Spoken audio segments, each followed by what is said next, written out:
So now, how does someone get to be friends with an icon like Dr. Esther Wilkins?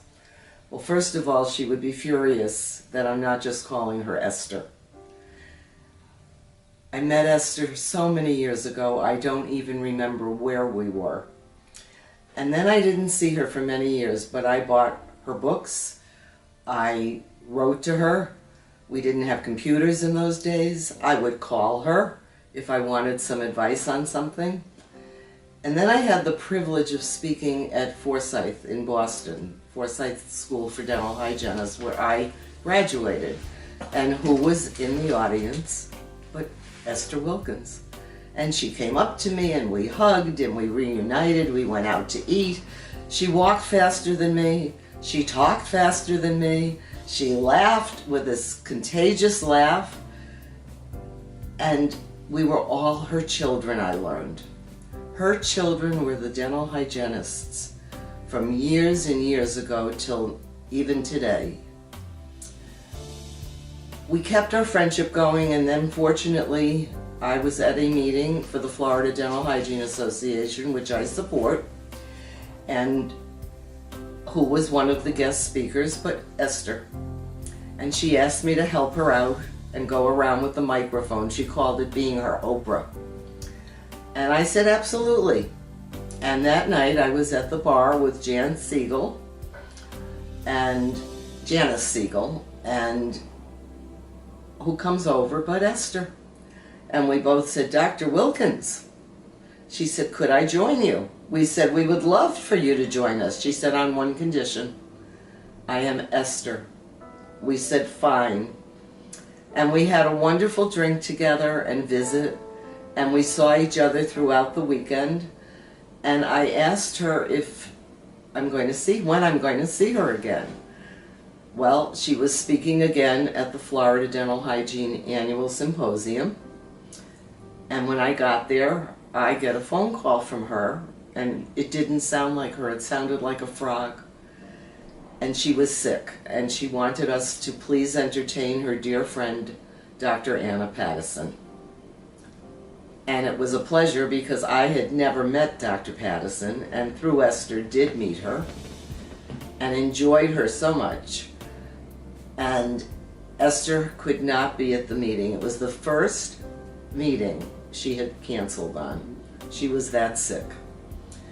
And then she recuperated and started going to other conferences, and I had the privilege of speaking with her at many conferences, Idaho, New York City, Fishkill, New York. And she would always say, now what are we going to talk about? And I'd say, oh, I don't know, what are you going to talk about? And she'd say, no, what are we going to talk about? And we would coordinate our programs to work together with one another. And then she came to Nova. After she was sick, I asked if we could invite her to Nova, Southeastern College of Dental Medicine. And there were 200 hygienists in the room. And of course, being that I knew her, I was in charge of driving Miss Daisy. And the Queen, as I used to call her, and I spent a tremendous amount of time that weekend together. We went out to dinner with mutual friends and my husband Marty, who's my best support in the world. And it was wonderful. We didn't talk dental hygiene. We talked Boston.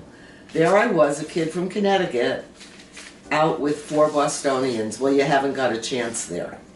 And they were laughing and joking and reminiscing. And on the way home, we said, we didn't talk dental hygiene at all. And we were a dentist, 3 hygienists, and a periodontist, and a jeweler who made dental hygiene jewelry. So consequently, we knew that this was a solid friendship at that point. And the friendship just continued. With the advent of the computers, I was able to write her emails right up until 3 weeks before she passed. I was interviewed by the New York Times and by NPR on our relationship and my memories of her. But my strongest memories of Esther are that she didn't believe in anyone giving up. Every time I'd say, oh, I'm not going to do my board reviews anymore, she'd say, yes, you are. Oh, I don't think I'm going to come up with any more CE subjects. Oh, yes, you are. I got the bachelor's degree and I was so excited, and I wrote her, and she writes back, and when are you planning and where are you planning to get your master's? And I just chuckled and said, no way, Jose. And I wrote her and said, not in this lifetime, I'm done.